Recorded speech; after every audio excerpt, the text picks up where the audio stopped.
L'Opéra de Lille lance sa saison avec Orlando de Handel, un opéra baroque en 3 actes, chanté en italien. Orlando, un chevalier, est tourmenté dès le début de l'intrigue par un dilemme, choisir entre la raison et l'amour. Toute l'œuvre est teintée de magie, de fantastique et de tragique. En 1733, à sa création, l'œuvre était considérée comme presque révolutionnaire. Hier avait lieu la Générale avant une série de 13 représentations. Particularité côté distribution, le rôle d'Orlando avait été écrit pour un castrat, il ne peut donc être joué que par une femme aujourd'hui. Aujourd'hui, pour retrouver ces voix, c'est extrêmement difficile puisque ça réunit les tessitures à la fois de voix de femmes et de voix d'hommes. Donc il faut des très très larges tessitures. Et il y a des voix rares comme celle de Sonia Prina qui est contralto. En général, c'est repris par des femmes qui ont ces voix graves de contralto et qui est une voix absolument magnifique pour ce rôle. Et elle est absolument crédible en homme. Même si on sait qu'effectivement c'est une chanteuse qui, dans le civil, est très féminine, mais tient très bien ses rôles de travesti.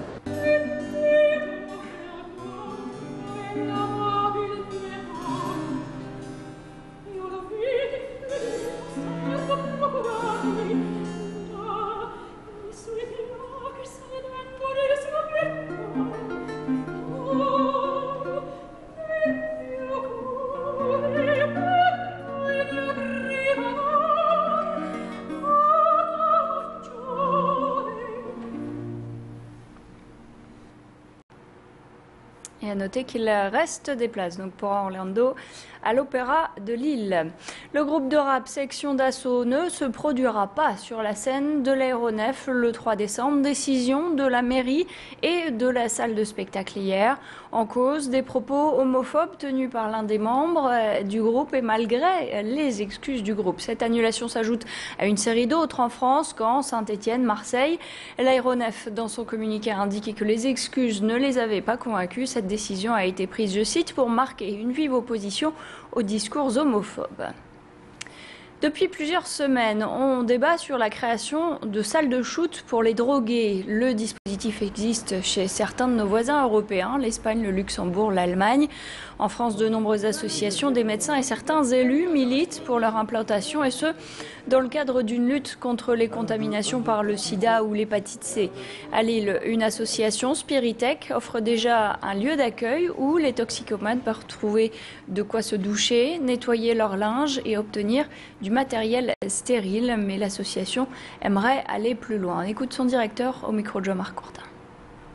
Un centre d'accueil, d'accompagnement et de réduction des risques pour les usagers de drogue, avec une particularité. Donc on accueille bien entendu des usagers en fait en grande difficulté et en grande précarité, donc autour de phénomènes de drogue de rue ou de phénomènes d'errance. C'est des gens qui sont fortement marqués par l'errance, la marginalisation, etc. L'idée c'est qu'effectivement c'est de donner un endroit de pause pour les gens au niveau effectivement des sanitaires, de l'hygiène de base, c'est-à-dire la douche, la possibilité aussi de laver son linge, et puis effectivement réduire les risques au niveau de leur consommation, c'est-à-dire notamment pour les usagers de drogue par voie intraveineuse en particulier, c'est tout ce qui est seringue, échange de seringues et récupération. La Ligue des Flandres de tennis fête sa 50 millième licenciée, ce qui fait d'elle la 7e Ligue de Flandre de France en termes d'adhérents. Le tennis a donc toujours le vent en poupe et l'heureux élu s'est vu remettre un diplôme des mains du président de la fédération lui-même, Jean Gachassin. Licenciée à la Madeleine TC, Ludivine Danel, c'est débutante à 25 ans. Elle a commencé des cours pour se perfectionner. Elle y trouve aussi un intérêt pour son métier. Elle est professeure de danse. Pour objectif de faire une chorégraphie, donc soit seule ou alors avec mes élèves sur le tennis, parce que je trouve que chaque mouvement est vraiment très très chorégraphique. Voilà, le corps est continuellement en mouvement. Moi je cherche vraiment à analyser le geste du joueur. Il passe par là, les appuis. Puis je pense qu'il y a beaucoup de déplacements et je peux vraiment faire une chorégraphie. Donc ça, c'est vraiment depuis très longtemps que je tiens à faire ça. Donc là, j'en profite et je me lance vraiment déjà pour moi, puis après dans le cadre professionnel.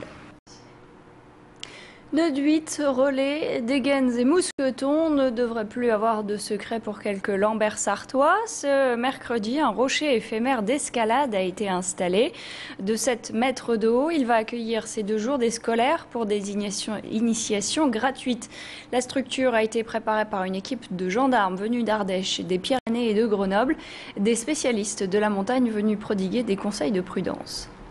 Les conseils pour bien grimper, bien souvent, les gens ont tendance à penser que pour faire de l'escalade, il faut avoir des gros bras et tirer très très fort sur les bras. Or, c'est tout à fait le contraire. En escalade, c'est essentiellement les jambes et les pieds qui vont travailler. On va pousser sur les jambes et donc pour pouvoir pousser efficacement sur ces jambes, il faut repérer les prises pour poser les pieds. Donc ça veut dire qu'il ne faut pas non plus toujours regarder vers le haut, mais surtout bien regarder vers le bas pour essayer de trouver les bonnes prises pour bien poser ses pieds. Il faut s'adresser à un professionnel de la montagne qui sera à même de faire découvrir l'activité en toute sécurité et puis surtout qui sera à même d'apprendre à utiliser le matériel correctement.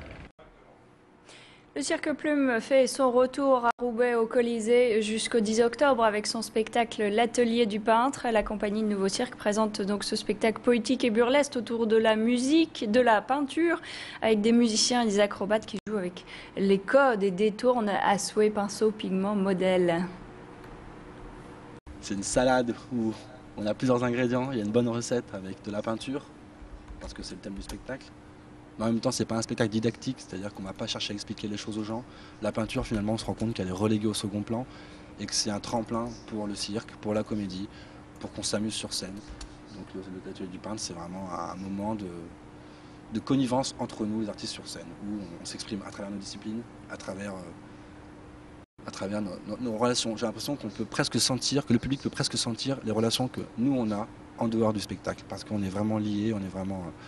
Donc le Cirque Plume et l'atelier du peintre, c'est un moment qu'on partage entre amis sur scène. C'est la fin de ce flash, à tout de suite pour la météo.